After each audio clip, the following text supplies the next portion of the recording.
Aku di sini sebagai emaknya Seven Dream, dan aku mau ngebelain anak-anaknya aku, Najemin sama Huang Renjun dan lain-lainnya semua. Safa, saya ini perwakilan Najemin dan Huang Renjun. Saya sudah panggil advokat saya untuk bawa kasus ini ke meja hijau. Jadi kamu jangan macam-macam ya.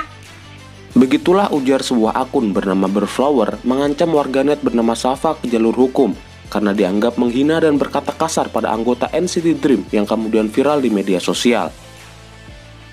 Kita tentu tidak asing dengan kejadian di mana sebuah fans club secara agresif menyerang orang-orang yang tidak menyukai atau menghina idola mereka.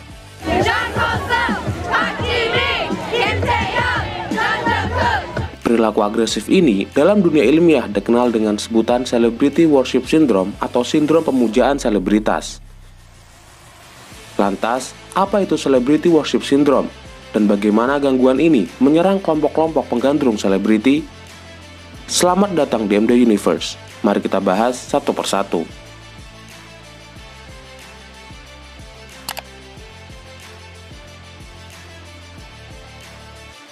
Celebrity Worship Syndrome adalah gangguan obsesif adiktif di mana seseorang menjadi terobsesi, berfantasi berlebihan dan terlalu terlibat dalam kehidupan pribadi sang idola. Celebrity Worship Syndrome pertama kali diperkenalkan oleh para peneliti di awal tahun 2000-an. Sindrom ini tentu tidak hanya terjadi pada penggemar selebriti atau artis, tapi juga penggemar anime hingga public figure seperti tokoh politik dan tokoh agama. Para peneliti menyatakan bahwa mengidolakan selebriti sebenarnya adalah hal biasa dari fase pembentukan identitas pada usia remaja. Namun, ketika seorang penggemar telah menunjukkan gejala CWS, ia dapat diperhitungkan sebagai indikator gangguan mental. Lantas, siapa saja kelompok yang rentan terhadap CWS ini? CWS dipengaruhi oleh beberapa hal seperti usia, jenis kelamin, pendidikan, dan keterampilan sosial. CWS terjadi pada remaja laki-laki atau perempuan yang berusia 12 hingga 18 tahun dan biasanya akan berkurang seiring bertambahnya usia. Beberapa penelitian menyebut CWS cenderung lebih sering terjadi pada perempuan. Mereka yang mengidap CWS membingkai idolanya sebagai sosok sempurna yang tak pernah salah dan tidak bisa salah. Itulah sebabnya, jika ada kelompok lain yang menghina atau merendahkan idola mereka, mereka tidak akan segan untuk melakukan apapun demi membela pujaannya.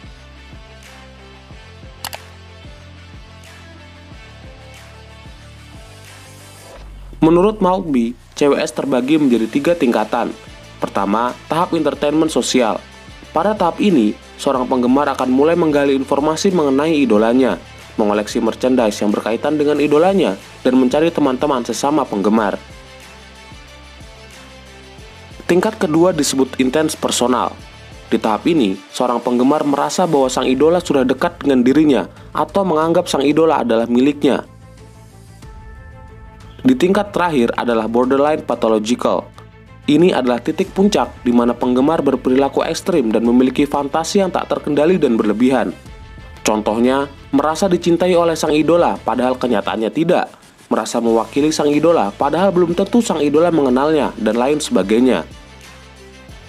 Penggemar di tahap ini cenderung obsesif dan akan melakukan apapun demi idolanya, seperti melanggar privasi sang idola, melakukan pelecehan seksual, melukai, bahkan membunuh.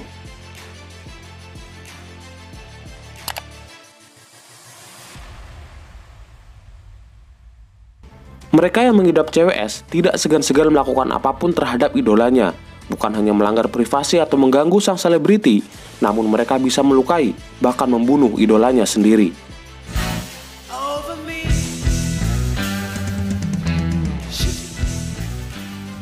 Pada tahun 1980, vokalis The Beatles, John Lennon, dibunuh penggemarnya sendiri bernama Mark David Chapman. Mark melakukan itu karena dirinya ingin terkenal seperti idolanya. Christina Grimmie, penyanyi dari ajang The Voice, ditembak fansnya sendiri, Kevin James, saat menggelar jumpa fans pada 10 Juni 2016. Kevin membunuh Christina karena terlalu terobsesi kepada penyanyi tersebut. Rebecca Shaver, seorang artis dan model Hollywood, ditembak oleh fansnya sendiri, Robert John Bardo, di rumahnya pada 1989. Ketika dilakukan penyelidikan, Robert memutuskan membunuh Rebecca karena benci melihat Rebecca beradu akting dengan salah satu aktor di atas ranjang dalam sebuah film. Kekaguman terhadap idola tentu sah-sah saja, Namun ketika kekaguman berubah menjadi sesuatu yang bersifat pemujaan dan kultus, akan mengakibatkan hilangnya akal sehat dan menjerumus kepada fanatisme.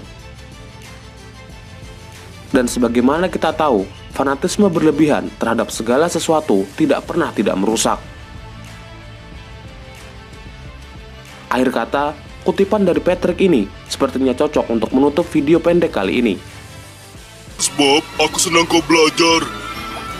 Pemujaan yang berlebihan tidak sehat. Ayo Jeffrey. Sampai jumpa, salam Universe.